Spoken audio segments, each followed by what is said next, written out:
السلام علیکم دوستو، میں ہوں کاشف قمر اور آپ موجود ہیں اسلامک نیٹ ورک پہ۔ دوستو، اسلامک نیٹ ورک میں ہم کتاب مشکوٰۃ المصابیح کا مطالعہ کر رہے ہیں اور اس میں ہم نے اس کا تیسرا اور آخری والیوم شروع کیا ہوا ہے، اور اس والیوم میں جو ہے چیپٹر ہے وہ ہے کتاب الشمائل والفضائل، اور اس کا سب چیپٹر ہے صحابہ کرام کے مناقب کا بیان۔ حدیث نمبر ہے 6007۔ ابو سعید خدری رضی اللہ تعالیٰ عنہ بیان کرتے ہیں کہ رسول اللہ صلی اللہ علیہ وسلم نے فرمایا، میرے صحابہ کو برا مت کہو، کیونکہ اگر تم میں سے کوئی شخص احد پہاڑ کے برابر سونا خرچ کر ڈالے تو وہ ان میں سے کسی ایک کے مد تقریباً 650 گرام خرچ کرنے کو پہنچ سکتا ہے، نہ اس کے نصف مد کو۔ حدیث نمبر 6008۔ ابو بردہ اپنے والد سے روایت کرتے ہیں، انہوں نے کہا کہ آپ یعنی نبی صلی اللہ علیہ وسلم نے اپنا سر مبارک آسمان کی طرف اٹھایا، اور آپ اکثر اپنا سر مبارک آسمان کی طرف اٹھایا کرتے تھے۔ آپ صلی اللہ علیہ وسلم نے فرمایا، ستارے آسمان کی حفاظت کا باعث ہیں، جب ستارے جاتے رہیں گے تو آسمان وعدے کے مطابق ٹوٹ پھوٹ جائے گا، اور میں اپنے صحابہ کی حفاظت کا باعث ہوں۔ جب میں چلا جاؤں گا تو میرے صحابہ کو ان فتنوں کا سامنا ہوگا جس کا ان سے وعدہ ہے، اور میرے صحابہ میری امت کی حفاظت کا باعث ہیں۔ جب میرے صحابہ جاتے رہیں گے تو میری امت میں وہ چیزیں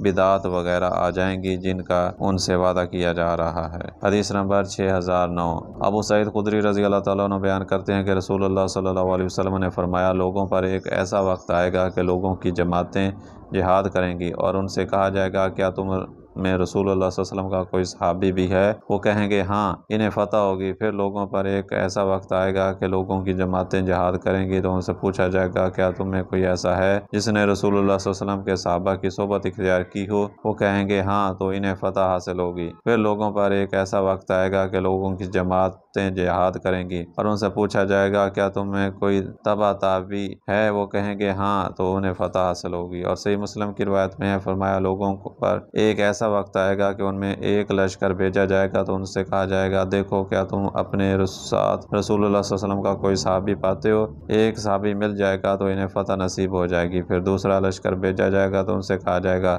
کیا ان میں کوئی ایسا شخص ہے جس نے رسول اللہ صلی اللہ علیہ وسلم کے صحابہ کو دیکھا ہو؟ انہیں فتح حاصل ہوگی۔ پھر تیسرا لشکر بھیجا جائے گا تو کہا جائے گا، دیکھو کیا تم میں کوئی ایسا شخص ہے جس نے نبی صلی اللہ علیہ وسلم کے صحابہ کو دیکھا ہو؟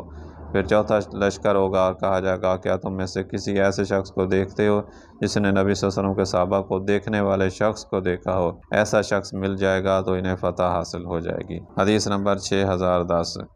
عمران بن حسین رضی اللہ تعالیٰ عنہ بیان کرتے ہیں کہ رسول اللہ صلی اللہ علیہ وسلم نے فرمایا، میری امت کا سب سے بہترین زمانہ میرا زمانہ ہے، پھر ان لوگوں کا جو ان کے بعد آئیں گے، پھر وہ جو ان کے بعد آئیں گے، پھر ان کے بعد ایسے لوگ آئیں گے جو گواہی طلب کیے بغیر گواہی دیں گے، وہ خیانت کریں گے اور ان پر اعتماد نہیں کیا جائے گا، وہ نظر مانیں گے لیکن پوری نہیں کریں گے، اور ان میں موٹاپا عام ہو جائے گا۔ ایک دوسری روایت میں ہے، وہ حلف طلب کیے بغیر حلف اٹھائیں گے۔ حدیث نمبر 6011۔ اور صحیح مسلم میں ابو ہریرہ سے مروی ہے، پھر ایسے لوگ جانشین بنیں گے جو موٹاپے کو پسند کریں گے۔ حدیث نمبر 6012۔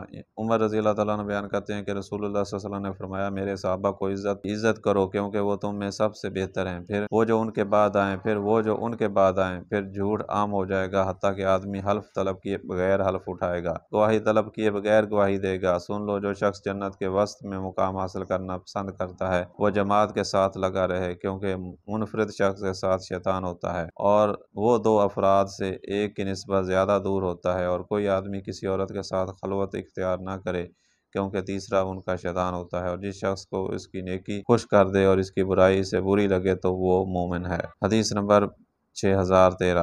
جابر رضی اللہ تعالیٰ عنہ نبی صلی اللہ علیہ وسلم سے روایت کرتے ہیں کہ آپ صلی اللہ علیہ وسلم نے فرمایا، اس مسلمان کو جس نے مجھے دیکھا یا اس شخص کو دیکھا جس نے مجھے دیکھا، جہنم کی آگ نہیں چھوئے گی۔ حدیث نمبر 6014۔ عبداللہ بن مغفل رضی اللہ تعالیٰ عنہ بیان کرتے ہیں کہ رسول اللہ صلی اللہ علیہ وسلم نے فرمایا، میرے صحابہ کے حقوق کے متعلق اللہ سے بار بار ڈرتے رہنا، میرے بعد انہیں نشانہ مت بنانا۔ جس شخص نے ان سے محبت کی تو اس نے میری محبت کے باعث ان سے محبت کی، اور جس نے ان سے دشمنی رکھی تو اس نے میرے ساتھ دشمنی رکھنے کی وجہ سے ان سے دشمنی رکھی۔ جس شخص نے ان کو اذیت پہنچائی اس نے مجھے اذیت پہنچائی، اور جس نے مجھے اذیت پہنچائی اس نے اللہ کو اذیت پہنچائی، قریب ہے کہ وہ اس کو دنیا میں پکڑ لے۔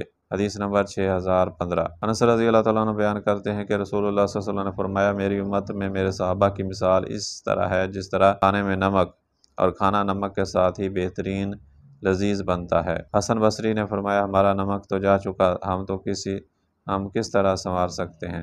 حدیث نمبر 6016۔ عبداللہ بن بریدہ اپنے والد سے روایت کرتے ہیں، انہوں نے کہا کہ رسول اللہ صلی اللہ علیہ وسلم نے فرمایا، میرا کوئی صحابی جس سرزمین پر فوت ہوگا تو وہ قیامت کے دن ان لوگوں کا قید اور نور بن کر اٹھایا جائے گا۔ حدیث نمبر 6017۔ ابن عمر بیان کرتے ہیں کہ رسول اللہ صلی اللہ علیہ وسلم نے فرمایا، جب تم ایسے لوگوں کو دیکھو جو میرے صحابہ کو برا کہتے ہوں تو تم کہو تمہارے شر پر اللہ کی لعنت ہو۔ حدیث نمبر 6018۔ عمر بن خطاب رضی اللہ تعالیٰ عنہ بیان کرتے ہیں کہ میں نے رسول اللہ صلی اللہ علیہ وسلم کو فرماتے ہوئے سنا، میں نے اپنے رب سے اپنے بعد اپنے صحابہ کے اختلاف کے متعلق دریافت کیا تو اس نے میری طرف وحی فرمائی، محمد آپ کے صحابہ میرے نزدیک آسمان کے ستاروں کی مانند ہیں، ان میں سے بعض سے زیادہ قوی ہیں اور ہر ایک کی روشنی ہے، اور جس شخص نے باوجود ان کے اختلاف کے جن پر وہ ہیں عمل کیا تو وہ میرے نزدیک ہدایت پر ہے۔ راوی بیان کرتے ہیں کہ رسول اللہ صلی اللہ علیہ وسلم نے فرمایا، میرے صحابہ ستاروں کی مانند ہیں، تم ان میں سے جس کی بھی اقتداء کرو گے ہدایت پا جاؤ گے۔ تو دوستو یہ تھی آج کی ویڈیو، امید ہے کہ یہ ویڈیو آپ کو پسند آئی ہوگی۔ اگر ویڈیو پسند آئی ہے تو اس کو لائک کریں اور اپنے دوستوں کے ساتھ شیئر بھی کریں، اور اگر آپ کو ہمارا یہ چینل پسند ہے تو اس کو سبسکرائب کر لیں تاکہ ہر نئی آنے والی ویڈیو ایک نوٹیفیکیشن کے ذریعے آپ تک پہنچ سکے۔ آئندہ ویڈیو تک کے لیے اللہ حافظ۔